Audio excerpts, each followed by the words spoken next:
Hello, Pastor Nathan of Grace Lutheran Church here with the sermon that was preached for the fourth Sunday of Advent, which landed on December 21st, 2025.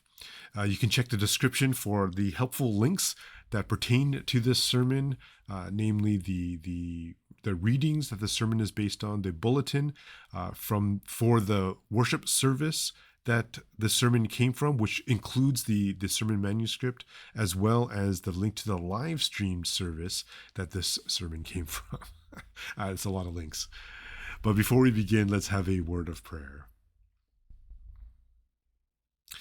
Speak to us, O God, that our hearts might burn for more of you in our lives, through Jesus Christ. Amen. You know, it's not every year that this fourth Sunday of Advent lands exactly on the winter solstice. You know, I looked it up, and the last time these two dates coincided was back in 2014. It's not an exact schedule for various reasons, as you know, but it happens roughly every 5 to apparently 11 years.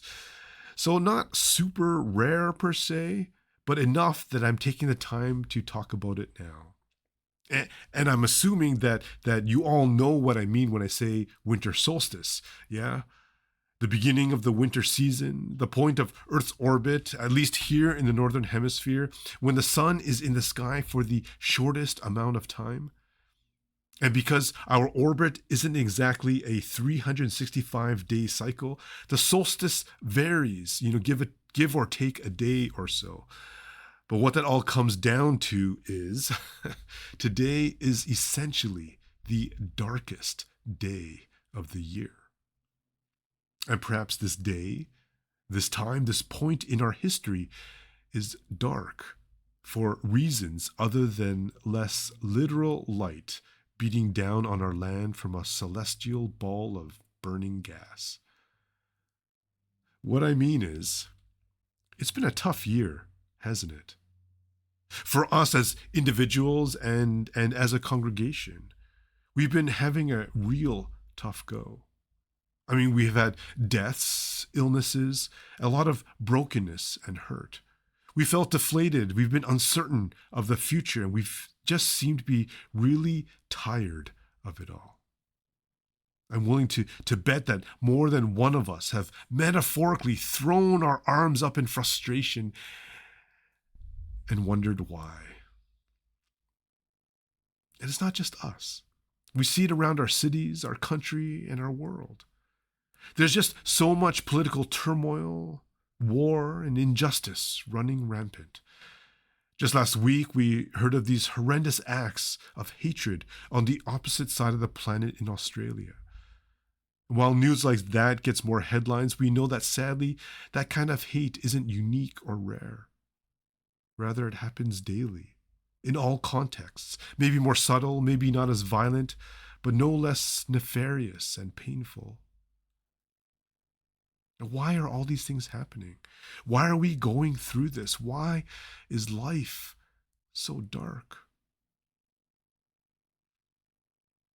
But this isn't a new phenomenon at all, is it? It isn't just localized to this point in history, but every generation that has ever lived since the beginning of time has known hardship, has suffered loss, and has felt this darkness. A darkness that's persistent, a darkness that permeates in pretty much all areas of life, a darkness that reaches every person in every culture without prejudice whatsoever. It is, so it seems, inevitable. Our Bibles are testament to this. This collection of ancient stories that describe the human experience from a different period of time, coming from a different perspective, offering perhaps a different paradigm from our own. Different, yes, but starkly familiar and understandable and relatable to any one of us who has eyes to see and ears to hear. I take today's gospel lesson, for example. We hear about Joseph, the human father of Jesus, and his mental and emotional roller coaster in trying to navigate what likely was seen as disappointment, betrayal, and that darkness that I spent like roughly 500 words describing. I mean, he just learned that his fiancée, the one to whom he was betrothed, the woman he was looking forward to spending the rest of his life with, was pregnant. And by his reaction, I take that it wasn't by him. I mean, this must have been so unexpected. This wasn't part of the plan. This was enough for Joseph to abandon the life that he was hoping to have, albeit in the most polite way possible. And who wouldn't?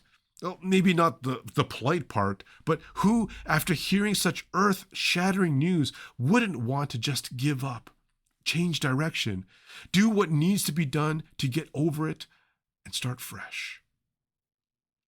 Like, it wouldn't be hard to buckle under that brokenness, to be overwhelmed by that kind of ordeal, to be just defeated by this encapsulating and overcoming darkness. While we don't know exactly what Joseph was going through, other than how it's described in the text, the feelings we imagine he's having sure sound familiar. Maybe we've gone through similar situations, maybe the same exact situation, but they're feelings that were likely had by us all at some point. We've been there. We felt the darkness. We know what it's like to be lost and unsure as to what the future will hold. And that could take the wind out of our sails. We could be left deflated, dejected, and despondent. We might wish that whatever it was that happened just didn't happen. And that would have been easier, more comfortable, and better if things had just stayed the same. But the fact of the matter is, whatever happened did happen. And if it didn't, it probably will eventually. Difficulties, disruptions, darkness, again, all inevitable. It's not exactly comfortable or wanted, but they will happen. As you may know, I serve on the currently named Facing Today, Dreaming for the Future Committee for this, our national church of the ELCIC. That's actually where I was last week instead of being here. And as I've explained before, this committee is tasked to do exactly what that very wordy name suggests, that we look at who we are as a church today, with all the shortcomings, all the struggles, all the unfortunate shrinkage, and we dream about what we can be in the future. Not just to survive, but how we can be more faithful to who we are and our call to be God's people in this part of the world. This might mean change. This probably will lead to a shift of some kind. And from what I've heard so far, it has also caused some discomfort. And I get it. I mean, change is hard. We don't always like it. We like to keep things the same. But the thing is, change is happening with or without us. No matter what our feelings are about it, the world is different from what it was. And the feelings that will come up because of it are all inevitable. Can it be overwhelming? For sure. Much of life is like that. But just because it can be doesn't mean that it's bad or damaging or even unnecessary.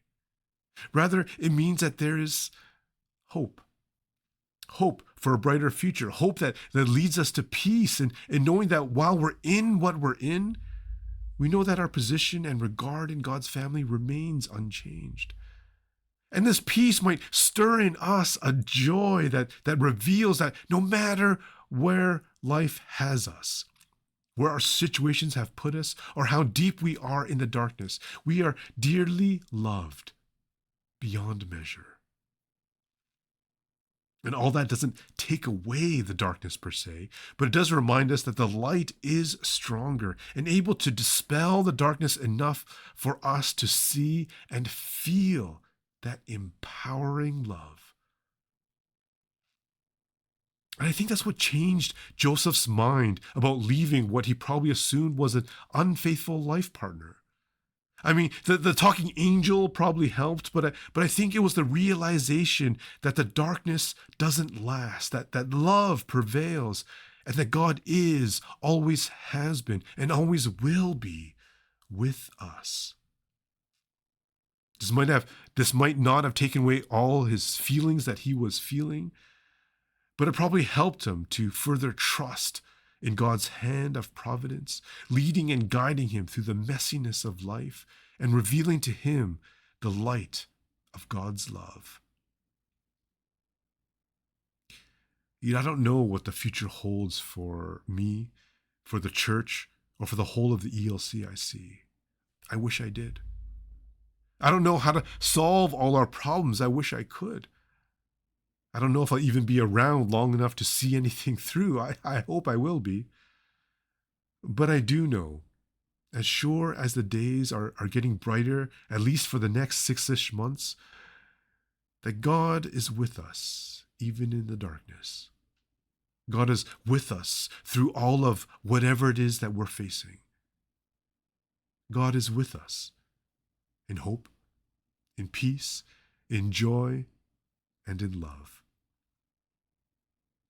There's a reason that the winter solstice can sometimes land on the fourth Sunday of Advent. There's a reason that the proximity of our recognition of God incarnate entering into the world and the shortest day of the year is so close.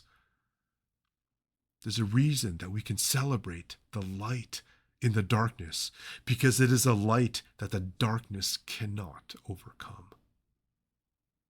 That even when things can seem so awful, so broken, so dark, we can trust in a brighter tomorrow as we continue to better recognize the presence of Christ, the Emmanuel, the God with us. So in this final Sunday of Advent, as we look forward to the coming birth of the Christ child on Christmas, may we hold on to the hope, peace, joy, and love of the season and be open to accept God's promises, gifts, and grace today and throughout the year. Thanks be to God.